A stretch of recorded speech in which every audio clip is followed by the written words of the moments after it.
Hello hello hello, good evening good evening good evening. क्या हालचाल, क्या हालचाल, क्या हालचाल, क्या हालचाल, कैसे हैं सबके सब। उदय बैच के अंदर आप सभी प्यारे प्यारे ललूलाल्स का मैं स्वागत करना चाहता हूं और राधे राधे सभी बच्चों को और आप सभी का मेरे चरणों में कोटि कोटि प्रणाम भी स्वीकार करता हूं।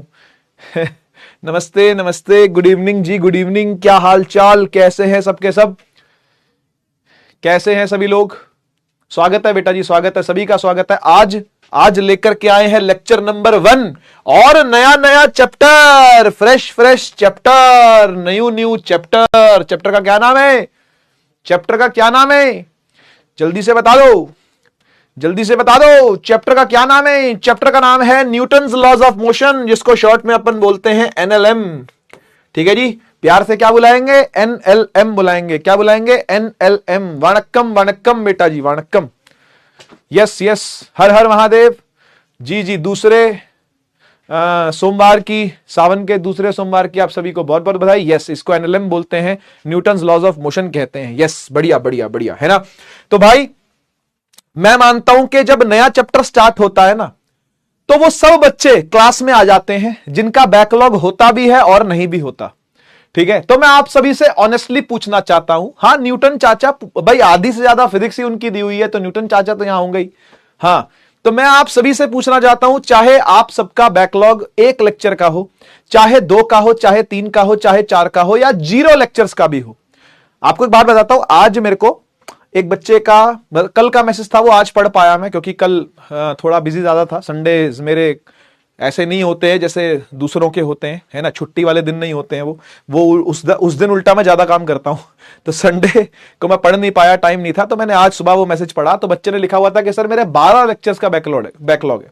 12 लेक्चर्स का, 12 लेक्चर का मतलब हो गया कि न्यूटन, ये जो पिछला वाला चैप्टर था मोशन इन अ प्लेन, है ना, वो पूरा का पूरा चैप्टर उड़ा हुआ है उसका, है ना।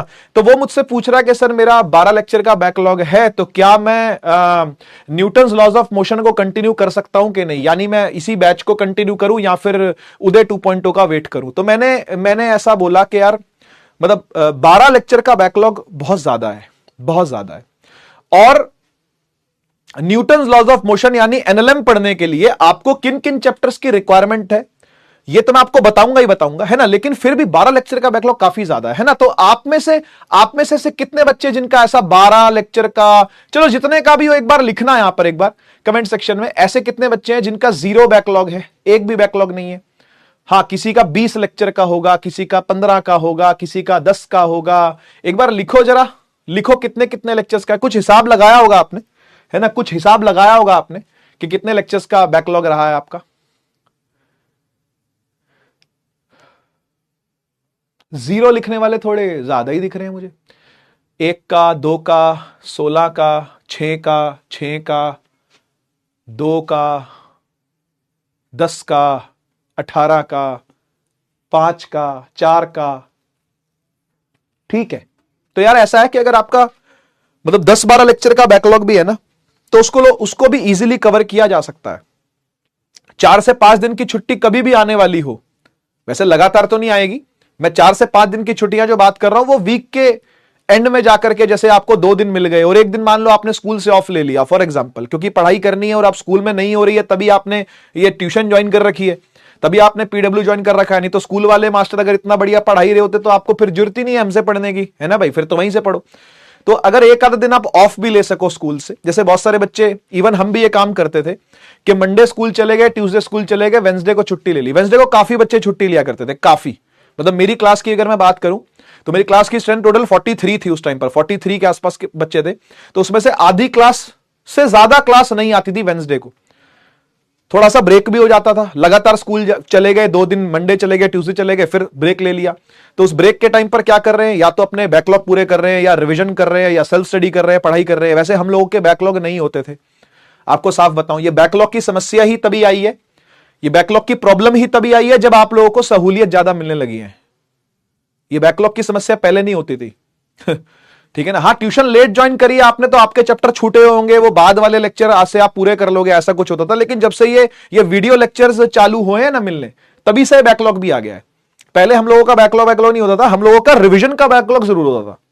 ये नहीं होता था कि हमने पढ़ा ही नहीं है चैप्टर, हमने पढ़ाई ही नहीं करी है, चैप्टर शुरू ही नहीं किया है, माने ऐसा बैकलॉग तो हमने कभी जिंदगी में नहीं देखा। सच बताऊं तो मतलब मेरे लिए तो जब मैं ऑनलाइन आया हूं ना, इवन ऑफलाइन में भी नहीं था, जब मैं ऑफलाइन पढ़ाई करता था बैकलॉग नहीं होता था, क्योंकि रेगुलर बच्चा आ रहा है, अगर मिस हुआ किसी बच्चे का है ना तो उसको सुबह बुला लेते थे। कभी जब मैं ऑफलाइन कोचिंग में पढ़ाता था तो जिस बच्चे का कुछ छूटता था उसको बोलते थे भाई छुट्टी मार और आजा सुबह पढ़ने के लिए, तो वो सुबह 10 से लेकर के 2 तक पढ़ता था और उसको 4 घंटे के अंदर चैप्टर करवा दिया कंप्लीट, तो उसका बैकलॉग पूरा हो गया। तो ऐसे बच्चों के लिए बैकअप क्लासेस या रेमेडियल क्लासेस लगाई जाती थी, है ना। लेकिन जब से वीडियो सोल्यूशनों की दिक्कत चालू हुई है ना, जब से वीडियो सॉल्यूशन आने चालू हुए हैं, वीडियो में लेक्चर चालू हुए हैं, एडटेक आया है, तब से बैकलॉग की समस्या बहुत ज्यादा बढ़ गई है। तो बोलते हैं ना भाई, जब सहूलियत बढ़ती जाती है तो कंफर्ट बढ़ता जाता है, और ये कंफर्ट हमारे लिए बिल्कुल भी अच्छा नहीं होता भाई। जब कन्वीनियंसेस बढ़ती है ना, जब हम कन्वीनियंट होते जाते हैं ना लाइफ के साथ, हमारा कंफर्ट बढ़ता जाता है, और जो एक कंफर्ट होता है ना, ये हमको कभी भी आगे बढ़ने नहीं देता। तो ये प्रॉब्लम वही है, ये प्रॉब्लम आपके डिसिप्लिन के साथ ही है। अगर डिसिप्लिन प्रॉपर होगा तो आपको फर्क ही नहीं पड़ेगा कि आपको कंफर्ट मिल रहा है या नहीं मिल रहा, आप उस कन्वीनियंस को अपना रिसोर्स बना के काम करोगे। मैं मोटिवेशन नहीं दे रहा, मैं बिल्कुल सच बात बोल रहा हूं, मोटिवेशन देना मेरा काम नहीं है, क्योंकि जो भी बाहर से मोटिवेशन होती है ना वो कुछ समय के लिए होती है, उसके बाद वो डेड हो जाती है। जब तक आपकी अंदर से इच्छा नहीं करेगी पढ़ाई करने की, किसी भी काम को करने की, पढ़ाई छोड़ दो, किसी भी काम को करने की जब तक आपकी अंदर से इच्छा नहीं होगी ना, तो आप लगातार उस काम के ऊपर टिके नहीं रह सकते लंबे समय तक। तो ये बड़ा मुश्किल होता है आपको लंबे समय तक उसी चीज पर टिकाए रखना जिसमें आपका मन ही नहीं लग रहा। तो मन लगाना बहुत जरूरी है। तो खैर मैं मोटिवेशन आपको नहीं दे रहा, मैं आपको सच बात बता रहा हूं कि जब हम पढ़ाते थे या खुद पढ़ते थे तो मोटिवेशन वाली चीजें, मोटिवेशन कह रहा हूं, बैकलॉग वाली चीजें होती नहीं थी। बैकलॉग वाली चीजें तभी आई हैं जब कन्वीनियंसेस आई हैं कि भाई यहां ठीक है घर बैठ के पढ़ लेंगे, घर बैठ के पढ़ लेंगे, कभी भी खोल के देख लेंगे, अभी नहीं देखा तो 2 घंटे बाद देख लेंगे, चल 3 घंटे बाद, चल रात को देख लेंगे, चल रात को पूरा कर लेंगे लेक्चर, कोई बात नहीं।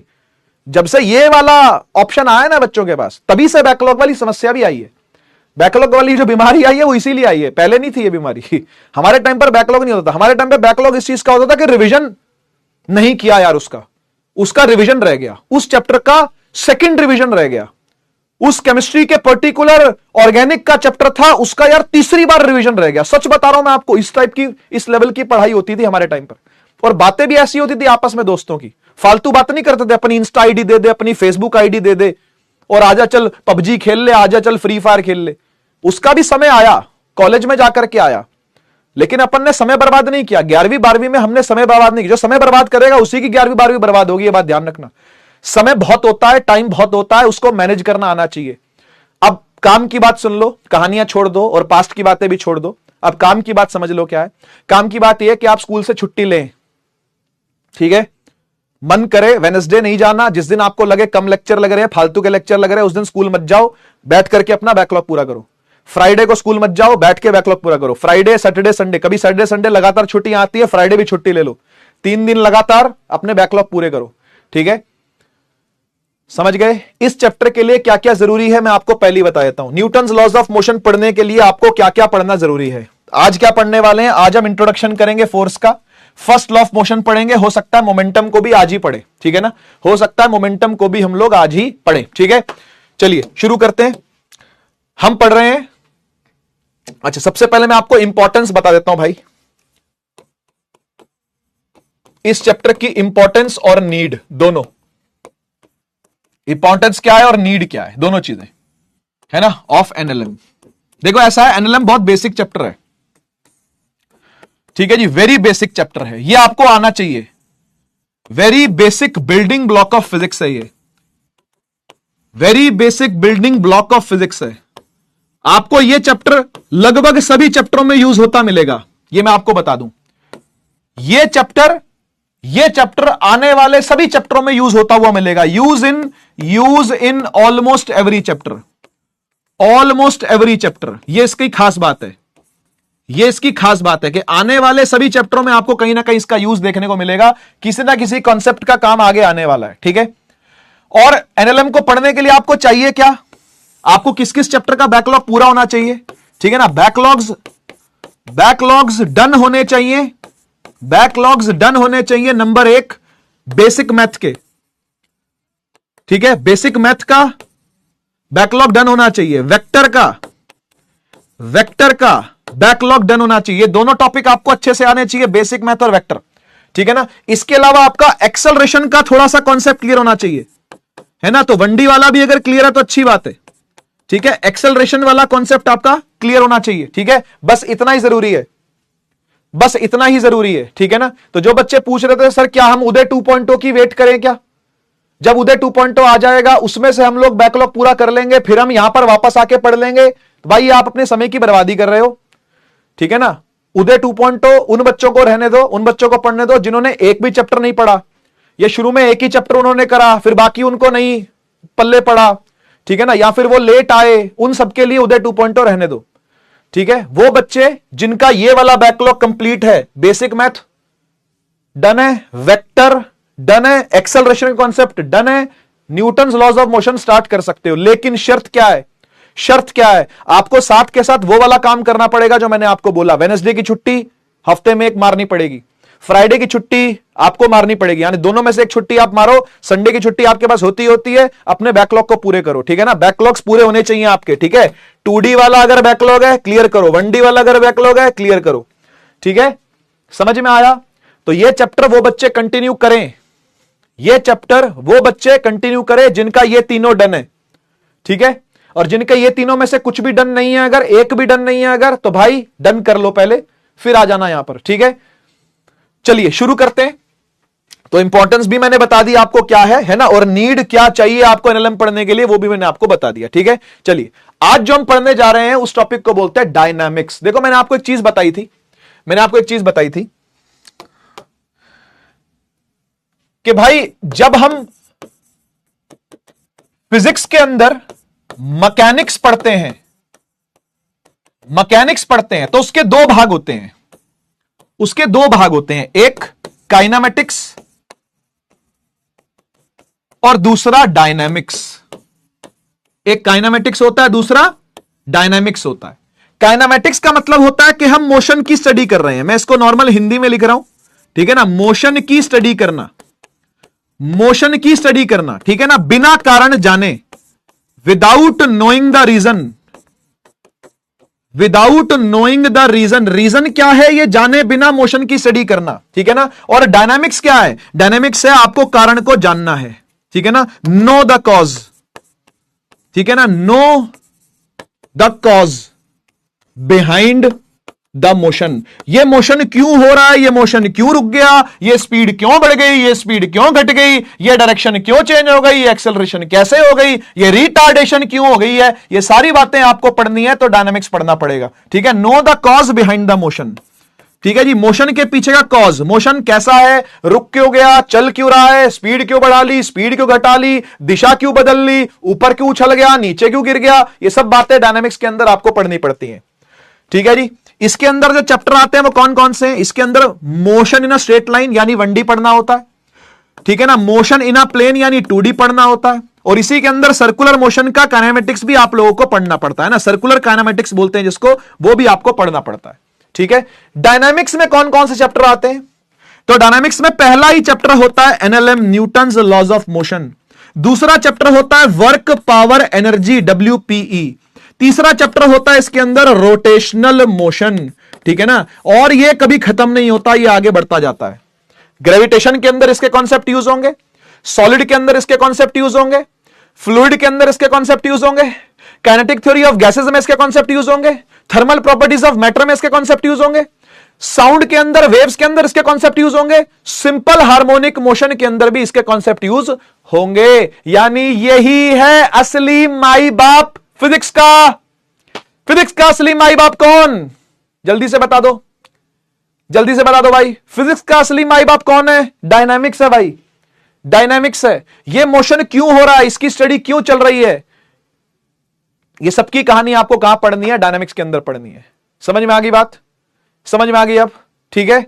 कोई दिक्कत, चलिए चालू करें, ठीक है ना। यही है माई बाप फिजिक्स की, ठीक है। आइए डायनामिक्स को समझ लेते हैं। क्या है डायनामिक्स का मतलब? होता है study of motion of an object while studying its causes. Causes को जानना, कारणों को जानना। कारण क्या है? कौन करवा रहा है मोशन, कैसे हो रहा है मोशन, क्यों बढ़ रहा है मोशन, क्यों घट रहा है मोशन। ठीक है, तो इसके पीछे का कॉज क्या लगता है आपको, कौन होगा? इसके पीछे का कॉज क्या लगता है, कौन होगा?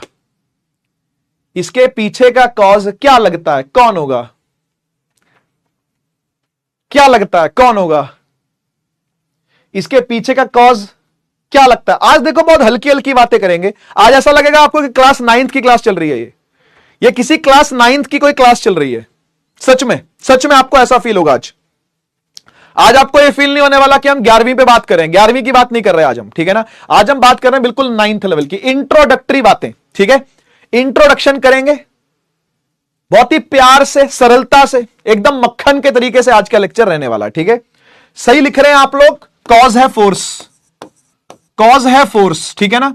मोशन के पीछे का कॉज है फोर्स। ऐसा ही कहा करते थे, ऐसा ही कहा करते थे एरिस्टोटल साहब।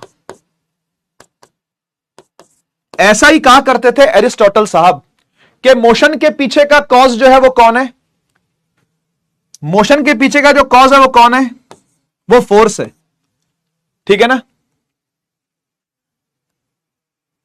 ठीक है ना। ऐसा ही कहा करते थे कौन? एरिस्टोटल साहब। क्या कहते थे वो? क्या कहते थे वो कहते थे कि cause of motion is force. अगर कोई बॉडी चल रही है, अगर कोई बॉडी चल रही है तो वो फोर्स के कारण से चल रही है। लेकिन क्षमा चाहता हूं कि वो गलत थे। इसको अरिस्टोटल फॉलसी कहते हैं।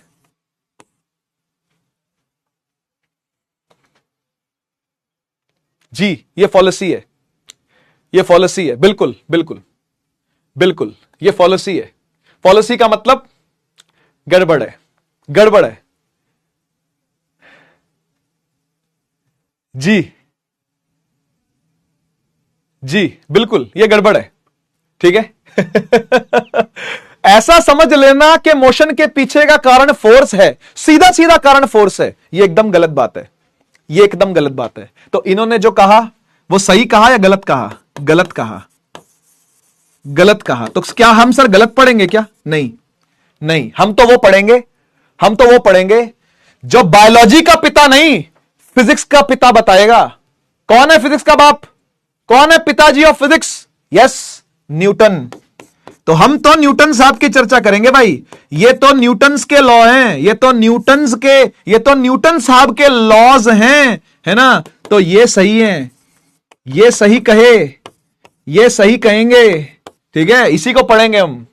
ठीक है, बायोलॉजी का बाप बताएगा क्या मोशन के पीछे का कारण क्या है? फिजिक्स का बाप बताएगा ना ठीक है, तो फादर ऑफ बायोलॉजी कुछ ना ही बोले तो ठीक है ना। हम बोले भाई साहब आप चुप ही रहिए, आप पेड़ पौधों की बातें करिए जाकर के। ठीक है ना, जाइए जाइए जाइए, इंसानों को काटो, बीच में से काटो वाटो, है ना, उनका हाथ वाथ अलग करो। ठीक है, ये हमारा एरिया है और हमारे एरिया में एंट्रेंस नहीं करना। ओके, ठीक है। तो न्यूटन साहब आके क्या बोलते हैं एरिस्टोटल साहब को? ये मेरा एरिया है और मेरे एरिया में कोई भी एंट्रेंस नहीं करना। ओके ठीक है ना। तो न्यूटन साहब ने जो भी कहा एरिस्टोटल ने जो भी कहा था, है ना, वो असल में गलत था। ठीक है, तो एरिस्टोटल साहब ने क्या कहा था मैं आपको बता देता हूं पहले। ठीक है ना, एरिस्टोटल की कहानी क्या थी? एरिस्टोटल साहब ये कहते थे कि अगर कोई बॉडी मूव कर रही है ना, यहां देखो जरा, अगर कोई बॉडी मास m है और वो मूव कर रहा है किसी v वेलोसिटी से, वो चले जा रहा है, तो ये बताओ क्या वो मोशन कर रहा है कि नहीं कर रहा? अरे बता दो, क्या वो मोशन कर रहा है कि नहीं कर रहा? हाँ, जिंदगी में चलना है तो अच्छी तरह चल यही बोला बिल्कुल। न्यूटन साहब ने एरिस्टोटल साहब को यही बोला कि जिंदगी में चलना है तो अच्छी तरह चल, एंट्रेंस नहीं करना ठीक है, तो एंट्रेंस नहीं कर रहे, है ना। हाँ, सही बात है। मोशन हो रहा है ना, तो अरिस्टोटल साहब ने पता क्या बोला? उन्होंने बोला कि भाई ये जो बॉडी मोशन कर रही है ना, ये फोर्स की वजह से कर रही है, इसके पीछे का जो कारण है वो फोर्स है। ये जो बॉडी मोशन कर रही है, जो चल रही है, इसके पीछे का कारण क्या है? फोर्स है। और जबकि न्यूटन साहब ने क्या बोला? न्यूटन साहब ने बोला कि अगर कोई बॉडी अगर कोई बॉडी कांस्टेंट वेलोसिटी से चल रही है ना, यहां पर भी तो यही था कि v क्या था, कांस्टेंट था, यहां पर भी क्या है, v क्या है, कांस्टेंट है। तो शायद आपको क्लास 9th की बात याद होगी, क्लास 9th में यह पढ़ लिया जाता है, क्लास 9th में पढ़ लिया जाता है कि भाई ये जो यूनिफॉर्म मोशन होता है, ये जो यूनिफॉर्म मोशन होता है, ये होता ही तभी है जब फोर्स नहीं होती। याद आया, याद आया, याद आया, ये होता ही तभी है जब फोर्स नहीं होती। यूनिफॉर्म मोशन होता ही तभी है जब फोर्स ना हो, ठीक है ना। तो भाई फिर हम पढ़ने क्या वाले हैं, हम तो कॉज पढ़ रहे हैं उसका, हम तो मोशन का कॉज पढ़ रहे हैं। यस, सही बात है, हम मोशन का कॉज पढ़ रहे हैं, ठीक है ना।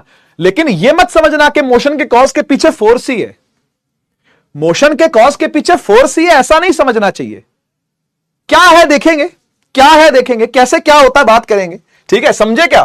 तो ये बातें अरिस्टोटल साहब ने कही थी, ठीक है ना, जो कि गलत है, जो कि गलत है, फॉल्स है बात, ये फॉल्स है, लेकिन ये सही है, ये सही है। ये न्यूटन साहब ने कही है कि जब भी कोई चीज यूनिफॉर्म मोशन कर रही होती है, जब भी कोई यूनिफॉर्म मोशन बॉडी कर रही होती है, फोर्स नहीं होती है वहां पर, ठीक है ना। तो चलिए ठीक है भाई, थोड़ी सी बेइज्जती तो हो गई है ना, लेकिन कोई नहीं, चलता है, इतना तो चलता है, ठीक है ना, इतना तो चलता है, ठीक है। Force, it is a push और पुल, ऐसा ही कुछ 8th क्लास में पढ़ा करते थे आप फोर्स के बारे में, है ना। क्लास 8th में आपने यही पढ़ा था कि फोर्स एक पुश या पुल होती है। देखो क्या लिखा हुआ है, जो चेंज कर दे या फिर चेंज करने की औकात रखे। टेंडेंसी का मतलब होता है औकात,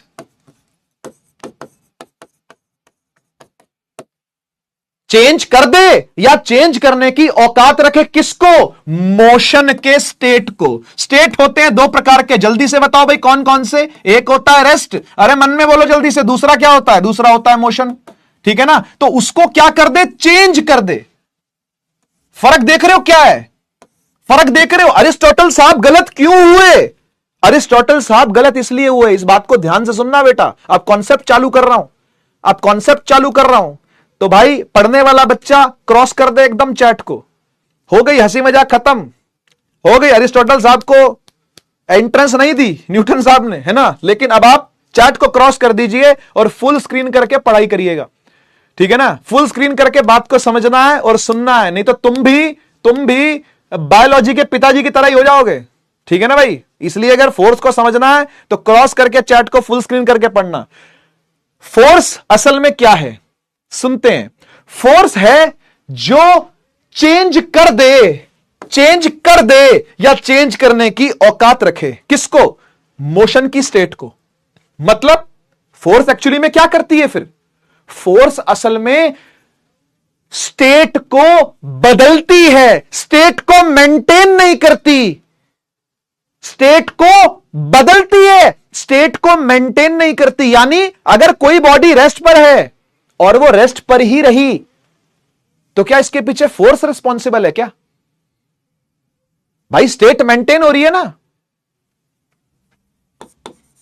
मेंटेनेंस के लिए, मेंटेनेंस ऑफ स्टेट के लिए, यानी कोई चीज रेस्ट पर है और रेस्ट पे ही रही, तो उसके लिए फोर्स रिस्पॉन्सिबल है क्या। अगर कोई चीज मोशन में है और मोशन में ही रही, तो उसके लिए फोर्स रिस्पॉन्सिबल है क्या, नहीं, नहीं। स्टेट की मेंटेनेंस के लिए फोर्स रिस्पॉन्सिबल नहीं है, स्टेट के चेंज के लिए फोर्स रिस्पॉन्सिबल है। चेंज ऑफ स्टेट के लिए फोर्स रिस्पॉन्सिबल होती है, चेंज ऑफ स्टेट के लिए फोर्स रिस्पॉन्सिबल होती है। बोले तो फोर्स करती है मुख्यतः 3 कार्य, फोर्स करती है मुख्यतः 3 कार्य। कौन कौन से 3 कार्य, पहला कार्य to move a body from rest, रुकी चीज को चलाने का काम। स्टेट चेंज है या नहीं है, चलती चीज को रोकने का काम। स्टेट चेंज है या नहीं है। To move a body from rest, to stop a body from motion, क्या स्टेट चेंज है या नहीं है। और तीसरी चीज क्या करती है, ये डायरेक्शन को चेंज भी करती है, ये डायरेक्शन को चेंज भी करती है। डायरेक्शन को चेंज करने का काम भी किसका है? फोर्स का है। डायरेक्शन को चेंज करने का काम भी किसका है? फोर्स का है। तो दोनों बातें ध्यान से समझ लेना। मेंटेनेंस ऑफ स्टेट तभी हो पाएगी जब फोर्स ना लगे, और स्टेट में चेंज चाहते हो तो जी फोर्स लगानी ही पड़ेगी। तो जी फोर्स लगानी ही पड़ेगी। फोर्स जीरो तो स्टेट मेंटेन रहेगी। Force non zero, non zero का मतलब लग रही है, कुछ ना कुछ नेट फोर्स लग रही है, और लगेगी तो या तो रुकी बॉडी चल जाएगी, या चलती बॉडी रुक जाएगी, या दिशा परिवर्तित हो जाएगी। क्या समझ में आई बात? इसलिए इस भ्रम में मत जीना जिस भ्रम में बायोलॉजी के पिताजी जी रहे थे। वो क्या कह रहे थे? वो क्या कह रहे थे? वो ये कह रहे थे यूनिफॉर्म मोशन के लिए फोर्स रिस्पॉन्सिबल है। इसे कहते हैं अरिस्टोटल फॉलेसी। ठीक है ना? उनको भ्रम था इस बात का। कोई बात नहीं, गलतियां सबसे होती हैं। बायोलॉजी के पिताजी बने, बायोलॉजी के बारे में बहुत कुछ कहा होगा उन्होंने, लेकिन फिजिक्स के पिताजी बनने की कोशिश ना ही करे तो ठीक है। न्यूटन ही ठीक है। समझ गए बात को? समझ गए बात को? अगर बात समझ में आ गई है तो फायर इमोजी बनना चाहिए। अगर बात समझ में आ गई है तो फायर इमोजी बनना चाहिए। तो ये इस चैप्टर की शुरुआती बातें हैं, ये इस चैप्टर की बेसिक बातें हैं, ये इस चैप्टर की बेसिक बातें हैं। ठीक है? ये इस चैप्टर की बेसिक बातें हैं।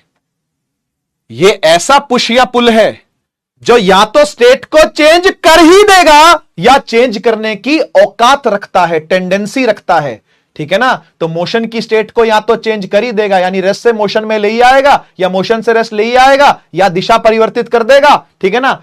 और वो क्या कर सकता है? शेप को और साइज को भी चेंज कर सकता है। ये तो बेसिक सी बात है कि अगर आप दो जगह से गुब्बारे को दबाओगे तो गुब्बारा दब जाएगा, कागज को फाड़ोगे तो फट जाएगा, बोतल को मोड़ोगे तो मुड़ जाएगी, सोफे पे बैठोगे तो दब जाएगा, गद्दे पे लेटोगे तो दब जाएगा, गद्दे पे कूदोगे तो बेड टूट जाएगा। शेप और साइज चेंज हो जाते हैं। सही बात है ना? तो ये तो बेसिक बात है, आपको ये बात पता है। ठीक है? हां जी। इन भाई साहब को आप जानते हो, क्या नाम है इनका? क्या नाम है इनका? क्या नाम है इनका? यस, ये है मिस्टर 360 डिग्री। क्या कहते हैं इनको भाई?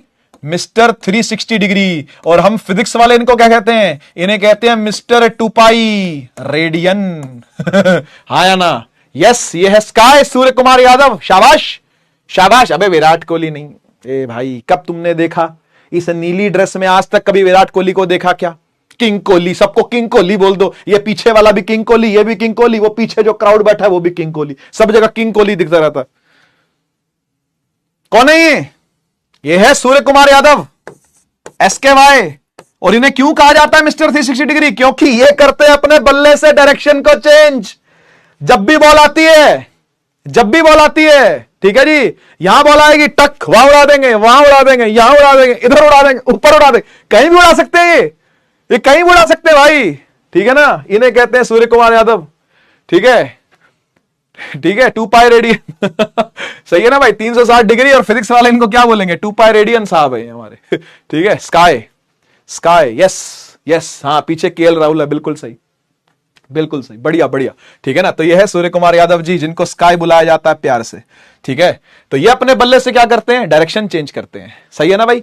कहीं भी बॉल आएगी, सामने से बॉल आएगी, कभी सामने मार देंगे, कभी इधर मार दें, कभी इधर, कभी इधर, कभी इधर, कभी इधर, कभी पीछे, कभी ऊपर, कभी इधर, कहीं मार सकते हैं भाई। इनको मिस्टर 360 डिग्री कहा जाता है ना भाई? तो ये करते हैं क्या? डायरेक्शन को चेंज। बढ़िया। ऐसा है भाई, फिजिक्स में पहले एक चैप्टर हुआ करता था, आजकल वो चैप्टर कट गया है। उस चैप्टर का नाम था इंट्रोडक्शन टू फिजिक्स। शायद यही नाम था, मुझे ध्यान नहीं, शायद यही नाम था, इंट्रोडक्शन टू फिजिक्स। ठीक है? तो उस चैप्टर के अंदर एक टॉपिक होता था। वो टॉपिक मतलब चैप्टर ही नहीं रहा तो फिर टॉपिक भी नहीं रहेगा, सीधी सी बात है। जब चैप्टर नहीं रहा तो टॉपिक भी नहीं रहेगा, तो टॉपिक भी नहीं रहा। लेकिन मैं चाहता हूं कि आपको उन बातों के बारे में पता चले। ठीक है ना? छोटी छोटी बातें, फोर्सेस के बारे में मैं चाहता हूं आपको वो सब बातें पता चले। ठीक है? तो बातें ऐसी हैं कि भाई इस पूरे नेचर के अंदर ना 4 फंडामेंटल फोर्सेस हैं। Fundamental forces in nature. ठीक है? 4 फोर्सेस हैं, 4 फोर्सेस। 1, 2, 3 और 4। ठीक है, 4 फोर्सेस हैं।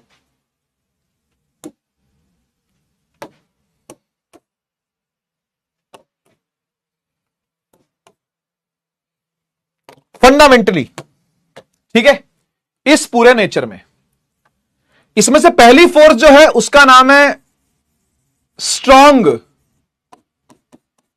न्यूक्लियर फोर्स, दूसरी है इलेक्ट्रो मैग्नेटिक फोर्स, तीसरी है वीक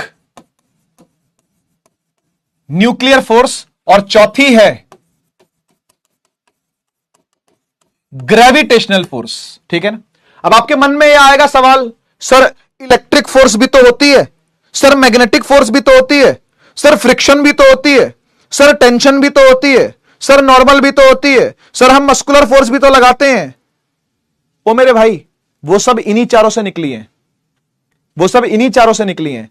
जितनी भी फोर्सेस आप पढ़ते हो, सेंट्रीपिटल से लेकर के सेंट्रीफ्यूगल तक, जितनी फोर्सेस आपने आज तक सुनी है ना, उन सब की मम्मियां ये चारों हैं, उन सब की मम्मियां ये चारों हैं। इन्हीं से सारी फोर्सेस पूरे नेचर की क्या हुई हैं, डिराइव हुई हैं। हो सकता है आपने पहले भी इनका नाम सुना हो सकता नहीं भी सुना हो। मेरा फर्ज बनता आपको बताना। चैप्टर वैसे कट चुका है, जिस चैप्टर में यह होती थी वो चैप्टर नंबर 1 था और वो कट चुका है आपके सिलेबस से। एनसीईआरटी में वो नहीं मिलता, अब नई वाली एनसीईआरटी आप देखोगे नहीं मिलेगा। लेकिन मेरा फर्ज बनता आपको थोड़ा थोड़ा बताना, जागरूक रखना चीजों के बारे में, क्योंकि नेचर की 4 फंडामेंटल फोर्सेज हैं ये। ठीक है ना। चलिए एक बार समझ लेते हैं कि मैंने इनको इसी ऑर्डर में क्यों रखा। स्ट्रॉन्ग न्यूक्लियर के बाद इलेक्ट्रोमैग्नेट ही क्यों, उसके बाद वीक ही क्यों, उसके बाद ग्रेविटेशन ही क्यों। इसके पीछे कारण यह बेटा कि स्ट्रॉन्ग न्यूक्लियर फोर्स इस पूरे ब्रह्मांड की सबसे मजबूत फोर्स है, सबसे मजबूत फोर्स, सबसे स्ट्रांग फोर्स स्ट्रांग न्यूक्लियर है। नंबर 2 पर जो सबसे तगड़ी है वो है इलेक्ट्रोमैग्नेटिक फोर्स।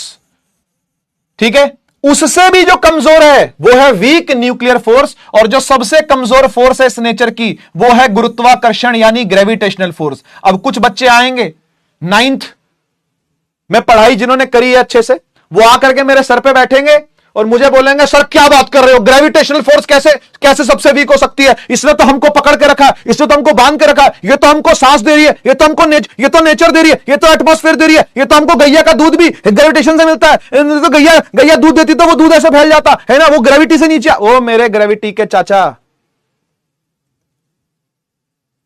चारों में से सबसे वीक है ग्रेविटी, कंपैरेटिवली वीक है। काम सबके अपने अपने हैं। स्ट्रॉन्ग न्यूक्लियर का अपना काम है, इलेक्ट्रोमैग्नेटिक का अपना काम है, वीक न्यूक्लियर का अपना काम है, और ग्रेविटेशन का अपना काम है। ठीक है, तेरे गैया का दूध बंद नहीं होगा, क्योंकि ग्रेविटी ने भी रहना है बेटा, लेकिन बाकी भी हैं। इतना ग्रेविटी के सपोर्ट में मत रहा करो, झंडा उठा लेते हैं, वकील बन जाएंगे, वकील।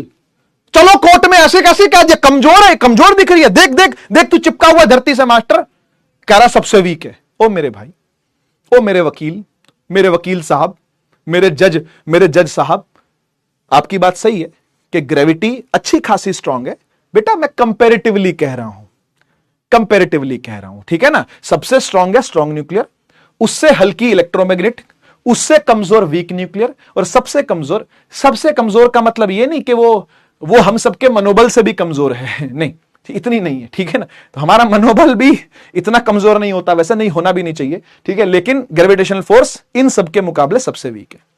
ठीक है, समझ गए बात को पक्का। स्ट्रॉन्ग न्यूक्लियर फोर्स कहां लगती है, यह न्यूक्लियस के अंदर लगती है, inside the nucleus, inside nucleus होती है। न्यूक्लियस कौन सा, बायो वाला, वो जो सेल बनता है ऐसे, उसके अंदर फिर एक गोला बनता है, फिर उसके अंदर पता नहीं क्या क्या बनता है, ऐसे ऐसे क्रोमोसोम, वो वाले की बात हो रही है क्या, नहीं बेटा, एटम के न्यूक्लियस की बात हो रही है, एटम का न्यूक्लियस, इनसाइड एटॉमिक न्यूक्लियस बेटा। ठीक है ना, ठीक है ना। वो सेल वाला नहीं, वो सेल वाला नहीं, प्लांट सेल, एनिमल सेल है ना, vacuole, ribosome, lysosome, Golgi apparatus, और क्या होता है, और क्या होता है वो रेटिकुलम वो नहीं है बेटा, वो नहीं है, वो पूरी भसड़ नहीं है यहां पे। ठीक है, वो पूरी भसड़ नहीं है, ठीक है। हाँ हाँ, बिल्कुल बिल्कुल। Inside the atomic nucleus, nucleus के अंदर क्या होता है? न्यूक्लियस के अंदर होते हैं प्रोटॉन्स, न्यूक्लियस के अंदर होते हैं प्रोटॉन्स, और न्यूक्लियस के अंदर होते हैं न्यूट्रॉन्स। सही बात है ना? तो न्यूट्रॉन्स और प्रोटॉन्स के बीच की फोर्स है ये न्यूट्रॉन्स और प्रोटॉन्स के बीच, यानी कहां कहां लगती है? ये लगती है दो न्यूट्रॉनों के बीच में, ये लगती है एक न्यूट्रॉन और एक प्रोटॉन के बीच में, और ये लगती है प्रोटॉन और प्रोटॉन के बीच में। अब ये मत समझना सर प्रोटॉन प्रोटॉन के बीच में कैसे लग सकती है, ये तो रिपेल कर देंगे। ओ भैया, वो रिपेल वाली जो फोर्स है वो ये है, इससे भी तगड़ी फोर्स स्ट्रॉन्ग न्यूक्लियर है, और जब ये बहुत कम डिस्टेंस पर आते हैं ना तो ये अट्रैक्ट करते हैं एक दूसरे को। ठीक है जी, इसको पढ़ेंगे, कब पढ़ेंगे? 12th में इसको पढ़ेंगे, इस वाली फोर्स को, स्ट्रॉन्ग न्यूक्लियर को आप लोग पढ़ोगे कब? क्लास 12th के अंदर। ठीक है ना, टेंशन ना लो, अभी सिर्फ आपको इंट्रोडक्शन दे रहे हैं, इसका सिर्फ इंट्रोडक्शन वाली बात हो रही है। ठीक है, न्यूट्रॉन न्यूट्रॉन के बीच की अट्रैक्टिव फोर्स है ये, न्यूट्रॉन प्रोटॉन के बीच की अट्रैक्टिव फोर्स है ये, प्रोटॉन प्रोटॉन के बीच की अट्रैक्टिव फोर्स है ये, नाम है इसका स्ट्रॉन्ग न्यूक्लियर। बात करते हैं इलेक्ट्रोमैग्नेटिक की। इलेक्ट्रोमैग्नेटिक होती है चार्जेस के बीच में, बिटवीन द चार्जेस। ये वही वाली है, ये वही वाली है, plus plus repel, minus minus repel, और प्लस माइनस अट्रैक्ट। ये वही वाली फोर्स है, इसका नाम है इलेक्ट्रोमैग्नेटिक। ये फोर्स ना होती अगर, तो ये मेरी शक्ल ऐसी ना होती, ये इसकी शेप ऐसी ना होती, आपका हुलिया ऐसा ना होता, किसी चीज की हाइट ऐसी ना होती, कोई ढांचा इस दुनिया में होता ही ना अगर ये फोर्स ना होती। तो इलेक्ट्रोमैग्नेटिक फोर्स अगर ना होती तो भाई आपका ये जो शरीर बना हुआ ढांचा, ये ढांचा ही ना होता, क्योंकि चीजें आपस में जुड़ती ही ना, जुड़ती ही ना तो टिकती ही ना, टिकती ही ना तो फ्रेम कैसे बनता? किसी भी चीज का फ्रेम कैसे बनेगा? नहीं बन सकता। ठीक है, तो इलेक्ट्रोमैग्नेटिक फोर्स होनी चाहिए फ्रेम बनाने के लिए चीजों का, शेप्स जो बनती हैं, हुलिया जो बनता है, थोबड़ा जो बनता है, शक्ल जो बनती है, शेप जो बनती है, साइज जो बनता है, इलेक्ट्रोमैग्नेटिक फोर्स के कारण से होता है। वीक न्यूक्लियर कहां होती है? वीक न्यूक्लियर भी न्यूक्लियस के अंदर ही होती है। ठीक है ना, न्यूक्लियस के अंदर ही होती है, लेकिन जब ये न्यूक्लियस फिजन करता है ना, तो बीटा डीके के दौरान, अब आपको ये नहीं पता बीटा डीके क्या होता है, तो 12th में जाकर के आप इसको पढ़ना है ना, हायर क्लासेस के अंदर आपको जाके पता चलेगा कि वीक न्यूक्लियर फोर्स कब होती है, कहां होती है, किसके किसके बीच में होती है। ठीक है ना, तो न्यूक्लियस जब फटता है ना, जब उसका फिजन होता है, वो भी कैसा? बीटा डीके वाला। अब आपको नहीं पता बीटा डीके क्या होता है, मुझे भी पता है कि आपको नहीं पता है ना, तो क्लास 12th में पढ़ना इसको। ठीक है ना, तो वहां पर आपको ये फोर्स देखने में मिलती है। ठीक है, साइंटिस्ट लोगों को ये वाली फोर्स वहां पर ऑब्जर्व हुई है, बीटा डीके के दौरान ये फोर्स दिखाई पड़ती है। और लास्ट वाली ग्रेविटेशन है, इसको तो बच्चा बचपन से जानता है, ये होती है बिटवीन द मासेस। हाँ या ना, बिटवीन द मासेस, एक मास m1, एक मास m2, दोनों के बीच का डिस्टेंस r, तो फोर्स क्या बन गई बेटा? G m1 m2 अपॉन में r²। याद आ रहा है? क्लास 9th याद आ रही है? नहीं आ रही क्या? आनी चाहिए भाई, 9वीं पास हो गए, नहीं हो ना भाई? तो याद करके देखो, याद करके देखो, याद आएगी। दोनों मास एक दूसरे को क्या करते हैं? अट्रैक्ट करते हैं, अट्रैक्टिव फोर्स है ये। ठीक है ना, तो ग्रेविटेशन फोर्स हमेशा अट्रैक्टिव होती है। तो these are the fundamental forces in nature. ठीक है, 4 ही हैं बस, 5वीं की खोज जारी है, जिस दिन मिल जाएगी उस दिन पढ़ा दूंगा। आगे बढ़ते हैं, सबके बारे में थोड़ी थोड़ी थ्योरी लिखी हुई है, आप इसको पढ़ लेना, आपके लिए है ये, या आपके लिए लिख के लाए हूं, पढ़ लेना। ग्रेविटेशन फोर्स क्या है, कहां कहां पर है, क्या भसड़ है, क्या भसूड़ी है, पढ़ लेना इसको। ठीक है ना, दूसरी इलेक्ट्रोमैग्नेटिक फोर्स है ना, मस्त एकदम सब कुछ दिया हुआ है, पढ़ लेना इसको। ठीक है, आगे स्ट्रॉन्ग न्यूक्लियर आपको दिया हुआ है, वीक न्यूक्लियर ये भी आपको देखो लिखा हुआ है, beta decay of a nucleus. ठीक है ना, तो ये तभी दिखने को मिलती है, अदरवाइज हमेशा नहीं मिलती है। वीक न्यूक्लियर फोर्स हमेशा नहीं मिलती, बीटा डीके के दौरान ही मिलती है न्यूक्लियस के। जब न्यूक्लियस फटता है, एटम का न्यूक्लियस फटता है, बीटा डीके होता है, तब ये फोर्स अपीयर होती है थोड़े समय के लिए। ठीक है जी, चलते हैं चलते हैं चलते हैं, फुल स्क्रीन कर लीजिए फिर से, फुल स्क्रीन कर लीजिए फिर से। कॉन्सेप्ट पर आ गए हैं, कॉन्सेप्ट पर आ गए हैं, पढ़ रहे हैं न्यूटन साहब का पहला लॉ। थ्योरेटिकल लॉ है, कोई न्यूमेरिकल नहीं है, थ्योरेटिकल लॉ है, कोई न्यूमेरिकल नहीं है, इसलिए आराम से इसको पढ़ेंगे। ठीक है, अच्छा क्या लिखा हुआ है? लिखा हुआ a body does not change its state of rest और uniform motion unless an external force is applied on it. This is called law of inertia. इसे law of inertia भी कहते हैं, है ना। एक बार इसका मीनिंग समझ लेते हैं क्या है। चलो मैं खुद ही चैट बंद कर देता हूं, लो ठीक है, चिल चिल माहौल। चलो बात क्या हो रही है? बात ये हो रही है कि जब फोर्स ना हो तो क्या हो, जब फोर्स ना हो तब क्या हो। तो जब फोर्स ना हो तो सीधी सी बात है ये हो, तो सीधी सी बात है क्या हो, सीधी सी बात है ये हो, स्टेट की मेंटेनेंस रहेगी। अरे हां या ना, हां या ना। फोर्स ना हो तो मेंटेनेंस ऑफ स्टेट यानी रेस्ट का रेस्ट ही बना रहेगा, यूनिफॉर्म मोशन का यूनिफॉर्म मोशन ही बना रहेगा। यही तो कह रहा है पहला लॉ। और पहले लॉ ने क्या बोला, और पहले लॉ ने क्या बोला, यही तो कह रहा है body does not change state, यानी मेंटेन करेगी स्टेट को, यानी स्टेट को क्या करेगी, मेंटेन करेगी, है ना, ऑफ रेस्ट और uniform motion unless an external forces applied on it. इसको मैथमेटिकली समझना चाहते हो? आओ मैथमेटिकली समझाता हूं इसको। देखो अगर फोर्स जीरो है, ठीक है ना, अगर फोर्स जीरो है तो एक्सेलरेशन भी जीरो होती है। मां बेटी का रिश्ता याद आया, याद आया। अगर फोर्स जीरो है तो एक्सेलरेशन भी क्या होगी बेटा, जीरो होगी। कई बार बात कर चुके हैं हम, पहले भी कई बार बात हो चुकी है हमारी। अगर फोर्स जीरो तो एक्सेलरेशन भी क्या होती है, जीरो होती है। अगर एक्सेलरेशन जीरो होगी तो कभी भी वेलोसिटी में चेंज नहीं आएगा, यानी डेल्टा वी भी क्या होगा भाई, डेल्टा वी भी जीरो होगा। बोलो सही बात है कि नहीं, सही बात है कि नहीं। और डेल्टा वी जीरो होने का मतलब होता है वी कांस्टेंट है। वी कैसा है, वी कांस्टेंट है भाई। जिस चीज में चेंज नहीं हो रहा वो चीज क्या है, कांस्टेंट है। जैसे अनिल कपूर साहब की उम्र चेंज नहीं होती, चेंज नहीं होती। जैसे बूढ़े थे, सॉरी जैसे जवान थे आज भी वैसे ही जवान है है ना। और ऐसे मैंने एक और एक्टर को ऑब्जर्व किया, वो है अनुपम खेर। अनुपम खेर आज से 25 साल पहले भी जिस फिल्म में काम कर रहे थे वो तब भी ऐसे ही दिखते थे जैसे आज दिखते हैं। हाँ एकदम ऐसे ही सफा चट और मूछे वैसे ही एकदम, स्टाइल भी वैसा ही। तो मैंने ये दो लोग ऑब्जर्व करे हैं। अनुपम खेर साहब की एज नहीं चेंज होती, कांस्टेंट है। जो जिसमें चेंज नहीं होता वो चीज कांस्टेंट होगी। ऐसे ही अनिल कपूर साहब की भी एज कांस्टेंट है चेंज नहीं होती, है ना। और ऐसे ही मेरी भी जो हॉटनेस है बेटा, सही समझ रहे हो तुम। यस लल्लू लाल्स, माय डियर लल्लू लाल्स, तुम्हारी जो श्रद्धा है, आस्था है मेरे प्रति, वो भी कांस्टेंट है, चेंज नहीं होती, नहीं होती ना, नहीं होती, है ना। तो जो आपका ट्रस्ट है हमारे में वो भी कभी चेंज नहीं होता, कांस्टेंट है ना। तो ऐसी बहुत सारी चीजें दुनिया में जो क्या है, कांस्टेंट है। आपका और आपके माता पिता के बीच का जो रिश्ता है, जो प्यार है, कांस्टेंट है, चेंज नहीं होता।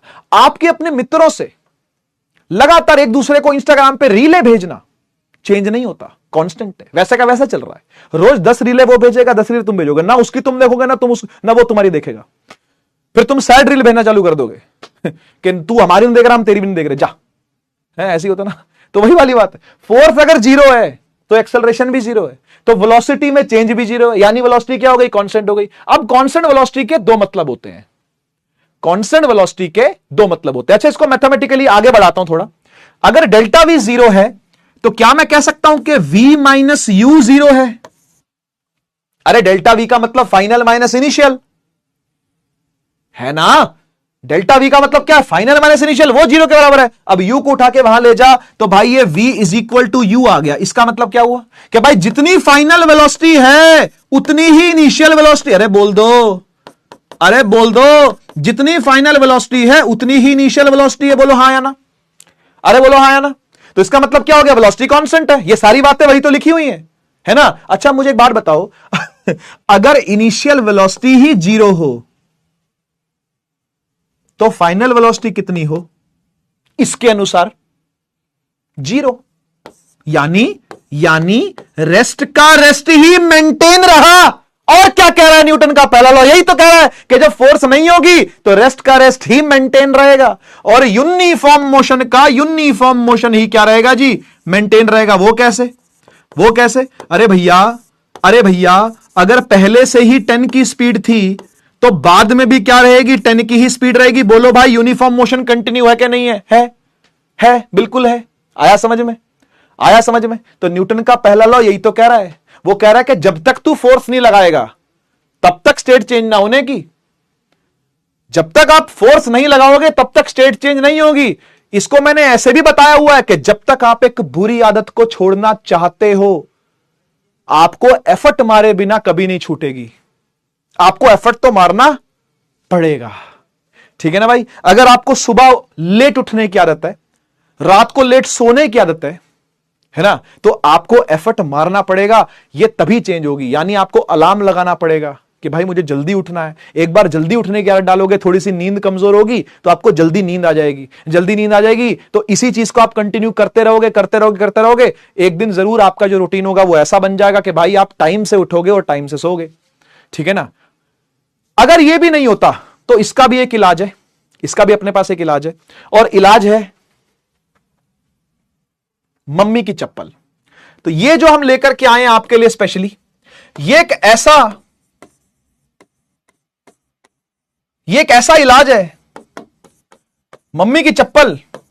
ये एक ऐसा इलाज है जो कि अगर पड़ती है, फ्लाइंग आती है जब ये, तो फिर हर आदत छूट जाती है, हर बुरी आदत छूट जाती है और बंदा सुधर जाता है, ठीक है ना। तो टाइम टू टाइम इसकी डोज अगर मिलती रहे, है ना, मम्मी की चप्पल की टाइम टू टाइम अगर डोज मिलती रहे, है ना, तो बंदा जो है वो सुधर रहता है ना, इंसान जो है वो सुधरा रहता है। तो सुधरा रहना है अगर आपको, यानी अपनी आदतों को ठीक रखना है, तो एफर्ट, सबसे बड़ा एफर्ट है मम्मी की चप्पल, ठीक है, समझ गए, डन, बहुत बढ़िया, है ना। तो ये मम्मी की चप्पल क्या है, ये एक एफर्ट है जो मम्मी दिखाती है, और हर घर में दिखाती है, हर बच्चे को दिखाती है। ऐसा कोई बच्चा नहीं जिसको चप्पल ना पड़े, वो बच्चा ही क्या पला जिसे मां की चप्पल ना खाने को मिले, ठीक है ना भाई। तो ये एक एफर्ट, ये एक आशीर्वाद है, ठीक है। क्या करने के लिए भाई, एफर्ट लगेगा तो कुछ ना कुछ चेंज आएगा, सिंपली फोर्स लगेगी तो स्टेट में चेंज आएगा। क्या फर्क समझ में आ रहा है? क्या बात समझ में आ रही है? तो फोर्स एक टाइप का एफर्ट ही तो है।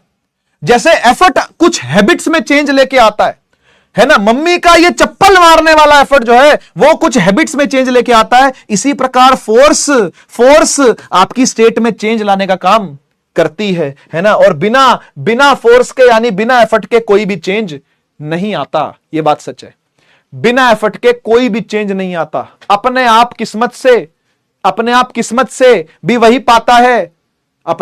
से भी वही पाता है जो कहीं ना कहीं डिजर्विंग होता है, कहीं ना कहीं मेहनत किया हुआ होता है। नहीं तो वो सक्सेस लंबे समय तक हजम नहीं रहेगी। ये बात भी पक्की है ना। एक स्टोरी पढ़ी थी मैंने, ऐसी शेयर कर देता हूं आपके साथ, कि कौन बनेगा करोड़पति में गया और शायद वो करोड़ रुपया जीता भी, 1 करोड़ जीता। मुझे एग्जैक्टली नाम याद नहीं कि कौन था, लेकिन न्यूज में देखा था मैंने, एबीपी न्यूज का वो कुछ सब्सक्राइब कर रखा था मैंने, तो उस पे आ रहा था। ये काफी साल पहले की बात है। तो कौन बनेगा करोड़पति के शुरुआती दौर में, जब 2000 में स्टार्ट हुआ था, 2001, 2, 3, उस टाइम का कोई विनर था तो जो करोड़पति बना था। तो हुआ क्या कि कुछ साल के बाद वो रिक्शा चलाता हुआ मिला। न्यूज वाले ढूंढते रहते हैं, मतलब खोज तो चलती रहती है कि भाई हाँ ये 1 करोड़ जीता था तब इतने साल पहले, है ना। तो 7-8 साल के अंदर वो रिक्शे वाला बन गया दोबारा से, या शायद रिक्शे वाला बन गया, या फिर वो कचरा जो बीनते हैं ना वो करता हुआ मिला। वो मतलब कुछ इस तरीके से मिला, कचरे के ढेर में मिला, ऐसे कुछ मिला वो। तो भाई पूछा कि भाई क्या हुआ, तू तो 1 करोड़ जीता था, उसमें से भी अगर टैक्स काट ले, सरकार टैक्स तो काटेगी, सरकार ने अगर टैक्स काट भी लिया तो भी तेरे पास 70-75 लाख रुपया तो था, क्या किया तूने उसका? तो पता क्या बोला, कह रहा 70-75 लाख तो था, लेकिन वो 70-75 लाख मुझे यूज करना ही नहीं आया कि मैं उसको यूज कैसे करूं, क्या करूं। आजकल तो बहुत जागरूकता है कि लोग स्टॉक मार्केट में डाल दें, लैंड खरीद लें, है ना, कहीं इन्वेस्ट कर दें उसको अच्छी जगह पर। कह रहा मुझे पता ही नहीं था कि उसका करना क्या है, तो मैंने उड़ा दिया। कहीं बार में गया, शराब वराब पी, कहीं नाच गाना हुआ, उड़ा दिया वहां पर पैसा। तो इस तरीके से वो पैसा उड़ाता गया। आदतें बुरी लग गई, नशे करने की आदतें लग गई, तो धीरे धीरे करके उसका बिगाड़ चालू हो गया। तो भाई सक्सेस अगर मिल गई है ना किस्मत से, तो उसको हजम करने वाला हाजमा भी होना चाहिए, ठीक है ना। अगर डिजर्विंग नहीं है तो जरूर वो एक ना एक दिन सक्सेस खो देगा। अगर डिजर्विंग नहीं है, एक ना एक दिन वो सक्सेस जरूर हाथ से चली जाएगी, बात पक्की है, ठीक है ना। तो भाई एफर्ट मारने से, एफर्ट लगाने से आप में जो सुधार आएगा वो बिना एफर्ट लगाए कतई नहीं आ सकता। ठीक है, यानी अगर फोर्स 0 होगी तो स्टेट मेंटेन ही रहेगी, स्टेट में चेंज नहीं आ सकता। ठीक है ना, तो इसी से अपने को लाइफ लेसन भी सीखना चाहिए। इसी लॉ का नाम लॉ ऑफ इनर्शिया भी रखा हुआ है। ठीक है ना, विद्वानों ने। और इनर्शिया का मीनिंग क्या होता है? इनर्शिया का मीनिंग आप ऐसा समझ सकते हो कि ये एक हर बॉडी की प्रॉपर्टी है, अपने ऊपर होने वाले चेंज को रेजिस्ट करना। जैसे भाई मम्मी अगर आपको सुबह उठाने के लिए आए, अभी तक चप्पल नहीं उठाई है मम्मी ने, चप्पल उठा ले तो फिर बात ही क्या है। अभी तक मम्मी लो एफर्ट लगा रही है, थोड़े थोड़े एफर्ट लगा रही है। मम्मी क्या कर रही है? आके पंखा बंद कर जा रही है। सर्दियां हैं तो पंखा चला जा रही है, सर्दियां होती तो पंखा चला जाते हैं या रजाई खींच लेते हैं उसकी, ऐसा करते हैं ना भाई उठाने के लिए बच्चे को, है ना। तो बच्चे को उठाने के लिए क्या कर, पंखा बंद कर जाए तो पसीना आएगा, अपने आप उठ जाएगा। ठीक है ना। और नहीं तो एसी बंद कर जाए, पंखा बंद कर जाए, कूलर बंद कर जाए, अपने आप उठ जाएगा, है ना। और सर्दियां चल रही हो तो क्या करें? सर्दियां चल रही हो तो भाई रजाई खींच लो उसकी, या पंखा ऑन कर दो, अपने आप ठंड लगेगी, उठ जाएगा, है ना। तो ये क्या है? छोटे छोटे एफर्ट है ना, ये छोटे छोटे एफर्ट है। लेकिन मुझे एक बात बताओ, जब मम्मी रजाई खींच रही होती है और तुमको पता चल जाता है मम्मी रजाई खींचने वाली, तुम क्या करते हो? तुम भी वहां से रजाई कस के पकड़ लेते हो, अपने नीचे दबा लेते हो। वो क्या है? वो इनर्शिया है तुम्हारा। That is called inertia. Inertia आपको अलाउ ही नहीं करना चाहता कि आपकी स्टेट में चेंज आए। ये एक इंटरनल प्रॉपर्टी है हर बॉडी की, चाहे वो लिविंग हो, चाहे वो नॉन लिविंग हो, चाहे वो डेड बॉडी हो। अब देखो, मैं बार बार ये बात आपको बोलता हूं ताकि कहीं आपको ये ना लगे कि हम वो इमोशनल इनर्शिया की बात कर रहे हैं, नहीं, वो भी अपनी जगह पर है, लेकिन हम फिजिकल इनर्शिया पढ़ रहे हैं। और फिजिक्स में वैसे भी लिविंग बॉडी हो, डेड बॉडी हो, या फिर नॉन लिविंग बॉडी हो, ये सब बराबर ट्रीट होती है, आपको पता है। सभी को ऑब्जेक्ट माना जाता है, सभी को पार्टिकल माना जाता है, सभी को बॉडी बोला जाता है। लिविंग डेड से अपने को मतलब नहीं है, बायो वालों को होता होगा, हमें मतलब नहीं है कोई भी। ठीक है जी, जिंदा मुर्दा हमारे लिए एक बराबर होता है। सही बात है कि नहीं? तो क्या लिखा हुआ? The ability of a body to resist. Resist का मतलब क्या होता है? रुकावट पैदा करना, है ना, रोकना। तो अपने ऊपर होने वाले चेंज को क्या करती है? रोकती है। हर बॉडी ऐसा काम करती है। ठीक है ना। In it state of rest और uniform motion is called inertia. ठीक है, तो इसको इनर्शिया भी कहते हैं, लॉ ऑफ इनर्शिया कहते हैं, या फिर फर्स्ट लॉ ऑफ मोशन भी इसको कहा जाता है। ठीक है ना। और यहां पर लिखा हुआ देखो, क्या यहां पर एक इंपॉर्टेंट लाइन लिखी हुई है, mass is a measure of inertia. सीधी सी बात बोलूं भाई, तो मास और इनर्शिया क्या है? डायरेक्टली प्रोपोर्शनल है। ऐसे तो इनर्शिया कोई फॉर्मूले में नहीं आता, लेकिन वो मास से समझ में आता है। किसी चीज में अगर मास ज्यादा होगा, मुझे आप खुद बताओ, अगर किसी चीज में मास ज्यादा होगा तो उसमें इनर्शिया ज्यादा होगा या नहीं होगा? होगा। तो यार एक बॉडी है, इमेजिन करना, मैं आप ही से सवाल का जवाब लूंगा भाई, आप ही से सवाल का जवाब लूंगा। ठीक है ना। इमेजिन करना कि एक बॉडी है, ठीक है,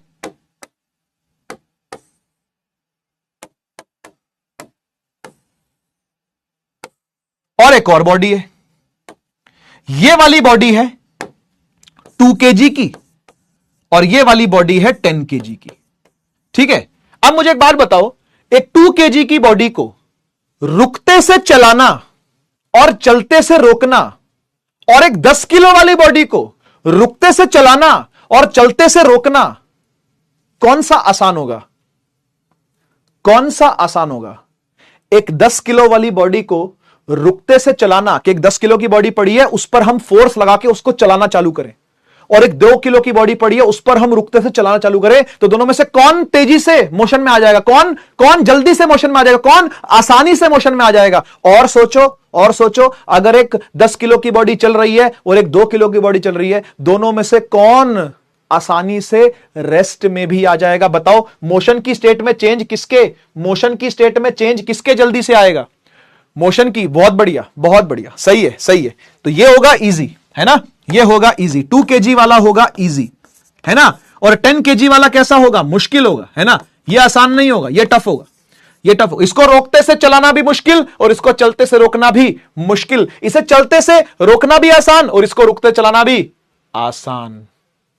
समझ गए ना बात को? तो इस तरीके से आप फील कर सकते हो कि इनर्शिया क्या है। इसका इनर्शिया ज्यादा, इसका इनर्शिया कम। ठीक है ना। इनर्शिया होता यही है कि स्टेट में चेंज नहीं चाहिए भाई, मुझे मेरे स्टेट में चेंज मत करना। ठीक है ना। चेंज इन स्टेट नहीं चाहिए, चेंज इन स्टेट नहीं चाहिए।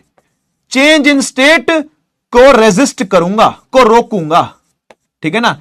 चेंज इन स्टेट को रोकना, अपने स्टेट में होने वाले चेंज को क्या करना? रोकना।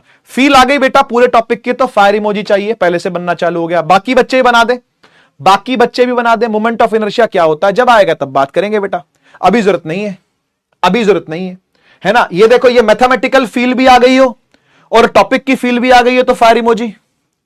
है ना, 9th क्लास की बातें चल रही है, मैंने आपसे कहा था, है ना, 9th क्लास की बातें चल रही हैं।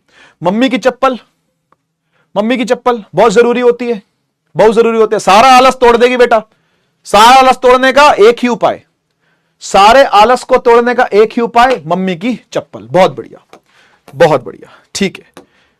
कितने टाइप का इनर्शिया होता है, कितने टाइप का इनर्शिया होता है? तो 3 टाइप का इनर्शिया मोटा मोटा आप लोगों ने पढ़ना है। पहला है inertia of rest, inertia of rest, ठीक है। पहले ये समझा देता हूं, फिर दूसरे पढ़ा दूंगा। देखो देखो भाई, मान लो एक बॉडी अभी रुकी हुई है, ठीक है, और वो एक ऐसी चीज पर बैठी है जो अभी के अभी चली। यानी एग्जाम्पल लेते हैं हम, अ कार सडनली मूव्स, ठीक है। तो एक कार सडनली चली है, देखना जरा, और उस पर आप बैठे हो। मान लो एक कुर्सी है ना, मान लो एक कुर्सी है और कुर्सी पर एक बच्चा बैठा है, ठीक है ना, एक बच्चा बैठा है, ये रहा, ठीक है ना, एक बच्चा बैठा है इस पर, सही है। अब देखो हुआ क्या, अगर कोई चीज रुकते से अचानक चले तो क्या होगा? देखो,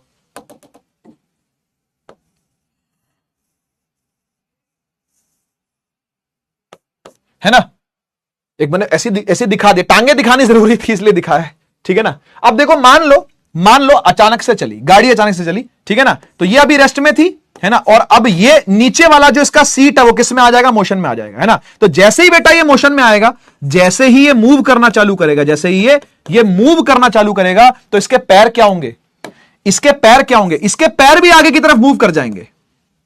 क्यों मूव कर जाएंगे? क्योंकि जुड़े हुए हैं, ग्राउंड को टच हो रहे हैं। जब ग्राउंड आगे बढ़ा, है ना, जब फ्लोर आगे बढ़ेगा, जिस बस में आप खड़े हो उस बस का फ्लोर आगे बढ़ेगा, तो आपके पैर भी तो आगे बढ़ेंगे। तो पैर आगे बढ़े, लेकिन उतनी जल्दी अपर बॉडी आगे नहीं बढ़ पाई, ठीक है ना। तो क्या होगा? थोड़ी देर के बाद भाई पैर आ जाएंगे ऐसे, है ना,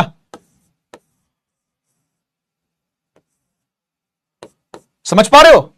पैर चले जाएंगे आगे, है ना, फ्लोर के साथ साथ पैर चले गए आगे, है ना, पैर भी आगे चले गए, और अपर बॉडी कहां जाएगी? फिर वो पीछे जाएगी।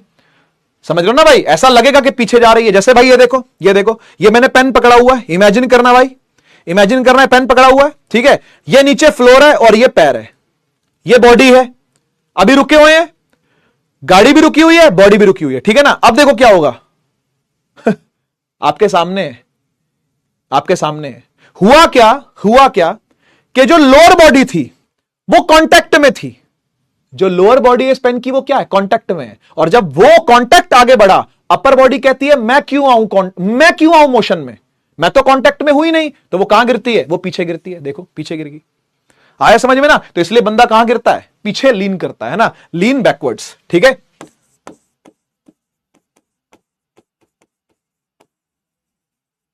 क्योंकि अपर बॉडी, है ना, upper body stage in rest due to inertia of rest, समझ में आया? अपर बॉडी रेस्ट में ही रह जाएगी, क्यों? पहले से रेस्ट में ही थी। तो वही इनर्शिया को वो क्या करेगी? फॉलो करेगी, पैर आगे चले जाएंगे और बंदा कहां गिरेगा? पीछे गिरेगा। इसका विपरीत दूसरा है इनर्शिया ऑफ मोशन। इसमें क्या हो रहा होता है? इसमें बॉडी पहले से चल रही होती है। इनर्शिया मोशन में क्या हो रहा होता है? बॉडी पहले से चल रही होती है और अचानक ब्रेक लगती है ना। एग्जाम्पल क्या लेते हैं इसका? एग्जाम्पल लेते हैं, ब्रेक्स आर अप्लाइड, है ना, brakes are applied suddenly brake लगाए गए। अब देखो जरा, अगर सडनली ब्रेक लगाए जाए तो उससे पहले की स्थिति क्या थी? पहले की स्थिति तो यही थी, है ना, पहले की स्थिति यही थी कि बॉडी चल रही थी। मैं बना देता हूं, बॉडी पहले चल रही है ना, ये भी मूव कर रहा है और इसके ऊपर बैठा बंदा भी आराम से बैठा है एकदम मस्त होकर के, है ना, आराम से एकदम मस्त होकर बैठा है ना, वो भी क्या कर रहा है, साथ साथ चल रहा है, बॉडी भी साथ साथ क्या कर रही है, मूव कर रही है ना, बॉडी मूव कर रही है, लेकिन अचानक से ब्रेक लगते हैं। जैसे ही अचानक से ब्रेक लगेंगे, जैसे ही अचानक से ब्रेक लगेंगे, तो ये जो लोअर बॉडी है रेस्ट में आ जाएगी, है ना। क्या होगा, क्या होगा कि भाई जैसे ही पहले तो मूव कर रहा था, पहले सब कुछ मूव कर रहा था, बॉडी भी मूव कर रही है बंदे की, है ना, और जो सीट है वो भी क्या कर रही है, मूव कर रही है, लेकिन सीट अब आ गई किस में, रेस्ट में, सीट आ गई रेस्ट में, अचानक रेस्ट में आई है। अब अचानक रेस्ट में आई तो क्या होगा, जो पैर फ्लोर पर लगे हुए हैं, जो पहले चल रहे थे, वो अब नहीं चलेंगे, है ना, वो अब क्या करेंगे, वो अब नहीं चलेंगे, वो भी किस में आ गए, वो भी रेस्ट में आ गए, है ना। तो जो अपर बॉडी है, अपर बॉडी वो क्या करेगी, अपर बॉडी कुछ ऐसे करके आगे को झुक जाएगी। ऐसा क्यों हुआ, क्योंकि अपर बॉडी अभी भी मोशन में ही है, लोअर बॉडी तो ग्राउंड से कांटेक्ट में थी, वो तो रेस्ट पर आ गई।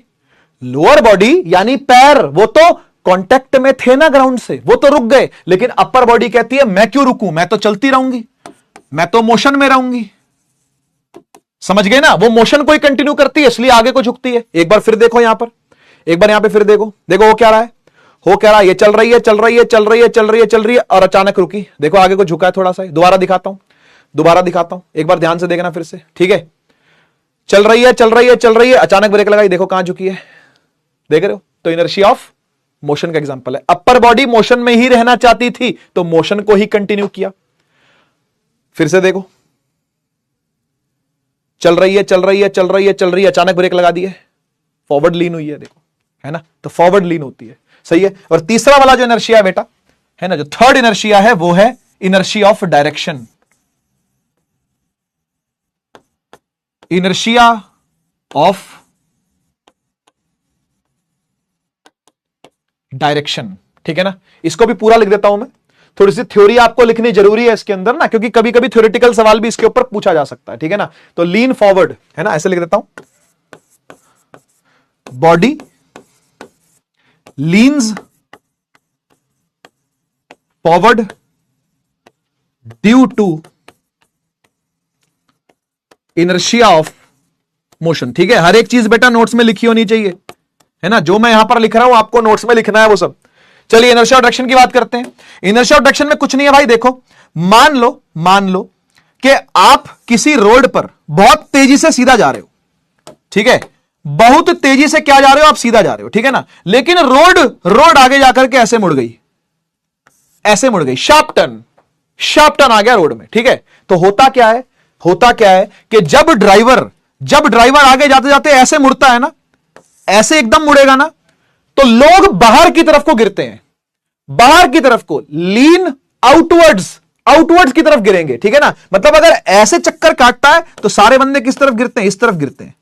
ऐसा प्रतीत होता है कि सबके सब लीन हो रहे हैं दूसरी तरफ को, जिस तरफ गाड़ी मुड़ रही है। मान लो मैं गाड़ी ऐसे चला करके ऐसे मोड़ रहा हूं, तो सारे पैसेंजर इस तरफ को झूलेंगे।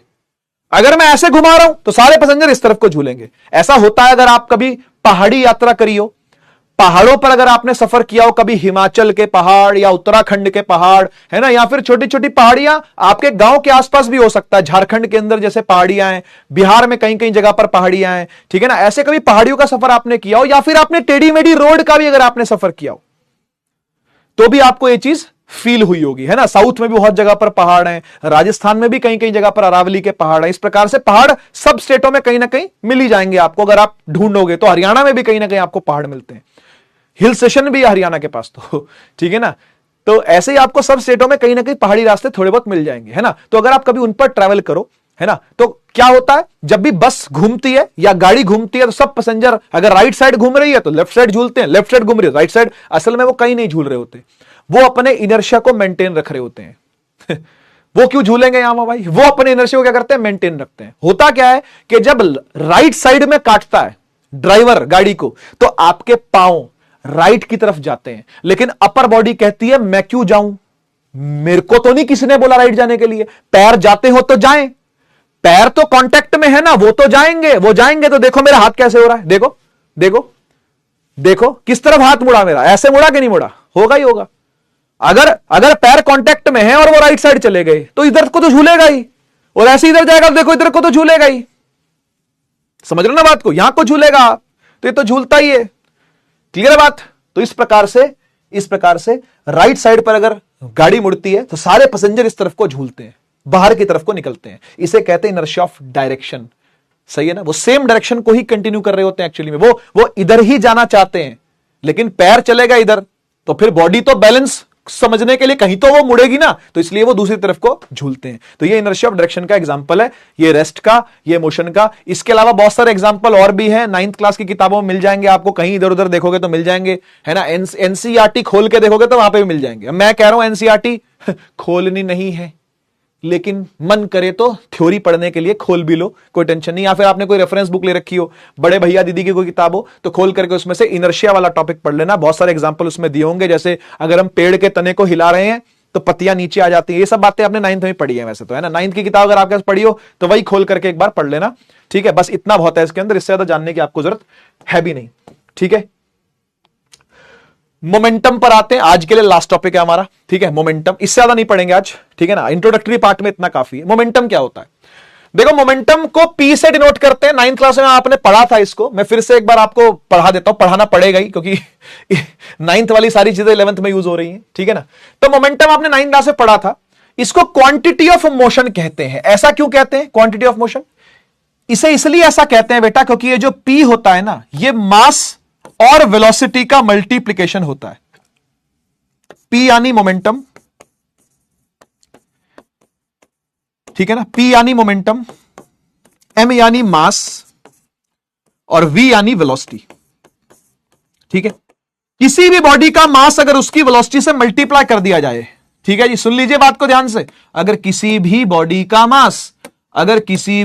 का मास उसकी वेलोसिटी से क्या कर दिया जाए? मल्टीप्लाई कर दिया जाए, तो आपको क्या मिल जाता है? आपको मोमेंटम मिल जाता है, ठीक है ना। किसी भी बॉडी का मास वेलोसिटी से मल्टीप्लाई करने पर क्या मिल जाता है? मोमेंटम मिल जाता है। और मुख्य बात यह है कि वेलोसिटी भी एक वेक्टर क्वांटिटी है, मोमेंटम भी एक वेक्टर क्वांटिटी है, और दोनों का डायरेक्शन सेम होता है। डायरेक्शन ऑफ मोमेंटम, यह नोट करने वाली बात है बेटा, ठीक है। डायरेक्शन ऑफ पी यानी मोमेंटम इज सेम होती है, same as that of v, ठीक है। यानी अगर पार्टिकल इस तरफ जा रहा है तो मोमेंटम भी इसी तरफ है, अगर पार्टिकल ऊपर जा रहा है तो मोमेंटम भी ऊपर है, अगर पार्टिकल नीचे जा रहा है तो मोमेंटम भी नीचे है, अगर पार्टिकल इधर जा रहा है तो मोमेंटम भी इधर है। यानी मोमेंटम वेलोसिटी के साथ साथ चलता है।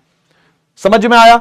मोमेंटम वेलोसिटी के साथ साथ चलता है। जो डायरेक्शन वेलोसिटी की वही डायरेक्शन मोमेंटम की। क्लियर बात? बहुत बढ़िया, ठीक है। अच्छा, क्वांटिटी ऑफ मोशन क्यों कह रहे हैं इसको? आइए इस बात को भी एग्जांपल से समझाता हूं, ठीक है। मान लेते हैं मैंने आपको चॉइस दी कि भाई एक ट्रेन है, वो ट्रेन ना 30 किलोमीटर पर आवर की स्पीड से चल रही है, ठीक है। और एक साइकिल है, ठीक है ना, वो भी 30 किलोमीटर पर आवर की स्पीड से चल रही है।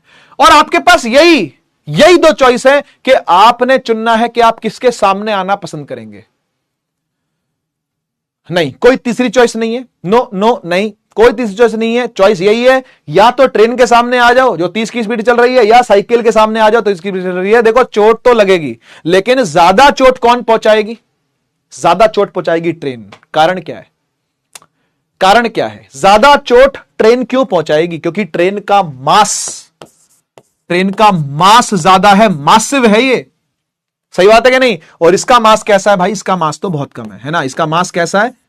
काफी कम है। इसलिए इसकी चोट कैसी पहुंचेगी? काफी कम पहुंचेगी, लेकिन कम पहुंचेगी। सही बात है ना भाई? तो अगर मैंने आपको चॉइस दी कि ट्रेन के सामने आना है कि साइकिल के सामने, तो बच्चे यही चुनिएगा, चुनना भी चाहिए कि आप साइकिल के सामने आए, क्योंकि उसका मास कम है, तो चोट क्या पहुंचाएगा? कम पहुंचाएगा, ठीक है ना। यानी मोमेंटम दो बातों पर डिपेंड करता, एम पर और वी पर। अगर एम कम तो भी मोमेंटम कम, अगर वी कम तो भी मोमेंटम कम, और दोनों कम तो जबरदस्त कम। अरे हाय ना बोल दो, चीता ही कह दे। अगर मास ज्यादा तो मोमेंटम भी ज्यादा, अगर वेलोसिटी ज्यादा तो भी मोमेंटम ज्यादा, और अगर दोनों ज्यादा तो भयंकर ज्यादा। चीता ही कह दे। बात सही है कि नहीं? तो यार ट्रेन की स्पीड अगर 30 हो और ट्रेन की स्पीड अगर 90 हो तो दोनों में से किसके सामने समझ गया मैं, ओके थैंक यू, 30 के सामने ही आना बेटा, है ना, समझ गए ना, क्योंकि वेलोसिटी अगर ज्यादा होगी तो भी मोमेंटम क्या होगा, ज्यादा होगा। तो मोमेंटम की फील लेनी हो, मोमेंटम की फील लेनी हो तो चोट याद रखना, चोट, चोट, ठीक है ना। चोट कौन ज्यादा पहुंचाएगा, मोमेंटम उसी का ज्यादा। चोट कौन ज्यादा पहुंचाएगा, मोमेंटम उसी का ज्यादा। चोट कौन ज्यादा पहुंचाएगा, मोमेंटम उसी का ज्यादा। बहुत बढ़िया, ठीक है। आओ मास की यूनिट की बात कर ले, किलोग्राम होती है। वेलोसिटी की यूनिट की बात कर लें, मीटर पर सेकंड होती है। तो भाई यही है SI unit of momentum, KG metre per second, kilogram metre per second, kilogram metre per second, kilogram metre per second, kilogram metre per second ही एसआई यूनिट है मोमेंटम की, ठीक है ना। मोमेंटम की एसआई यूनिट कोई पूछे तो क्या है, kilogram metre per second. Dimension निकाल सकते हो क्या, डायमेंशन निकाल सकते हो क्या, निकाली भी है हमने, पास्ट में हमने निकाली भी है। मास है तो मास का डायमेंशन होता है m, वेलोसिटी का डायमेंशन होता है बेटा lt minus one, lt minus one जोड़ दो, क्या बन गया, क्या बन गया, mlt माइनस वन। याद रखिएगा, मतलब याद तो क्या ही रखोगे, आना चाहिए आपको ये करना, आपको ये करना आना चाहिए। यूनिट्स एंड डायमेंशन में हमने किया है काम, ठीक है ना, हमने काम किया है यूनिट्स एंड डायमेंशन में। चलिए सवाल पर आते हैं। सवाल आपके सामने है, एक ब्लॉक दिया हुआ जिसका मास है 5 kg, मूव कर रहा है, मूव कर रहा है इतनी वेलोसिटी से, तो आपको मोमेंटम फाइंड करना है, ब्लॉक का क्या होगा, ठीक है ना। अब आपको पता है भाई मोमेंटम होता है मास इंटू वेलोसिटी, तो वो वेक्टर में दिया हो सकता है। तो सबसे पहले आप इसका मैग्नीट्यूड फाइंड करें, है ना। तो मैग्नीट्यूड कैसे फाइंड करोगे, कैसे फाइंड करेंगे भाई मैग्नीट्यूड, अंडर द रूट। अगर 3 डायमेंशंस में दिया होता है तो याद करो मैग्नीट्यूड 3 डायमेंशन में कैसे निकालते हैं, x square plus y square plus z square, बस ये करना है, ठीक है। और आप फाइनल आंसर निकालिए जल्दी से, 45 सेकंड का समय आपको मैं दे रहा हूं।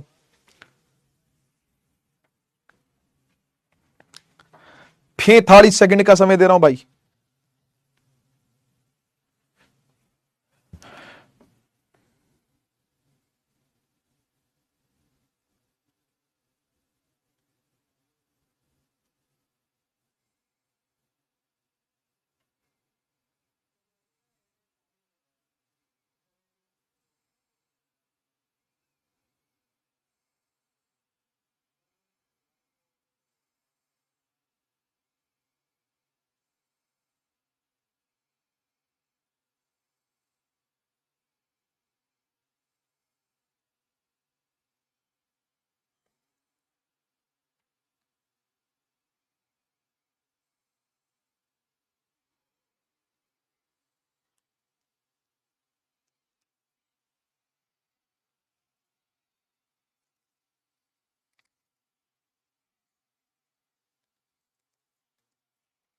बेटा इजी सवाल था, बहुत बहुत इजी सवाल, एकदम नीट लेवल, आसान ही है, मतलब इतना मुश्किल नहीं है। देखो आपको v का यानी वेलोसिटी का मैग्नीट्यूड निकालना है, ये 1 है, आई कैप के साथ 1 है तो 1 का स्क्वायर करना है, और j के साथ ये 2 है ना, तो वो y है तो 2 का स्क्वायर करना है, और z के साथ मतलब यहां पर भी 1 ही है तो फिर 1 का स्क्वायर करना है अंडर द रूट, ठीक है ना। तो ये 1 हो गया, 2 2 जा 4 हो गया, और फिर से ये 1 हो गया अंडर द रूट, तो ये कितना आ गया बेटा, √6 आ गया, ये सही है, √6 आ गया। तो मोमेंटम निकालने के लिए क्या करना होता है यार, m इंटू वी ही तो करना होता है बस, है ना। तो मास कितना है, 5 है, और वेलोसिटी कितनी है, √6 है, हो गया खत्म। 5√6 इज द आंसर।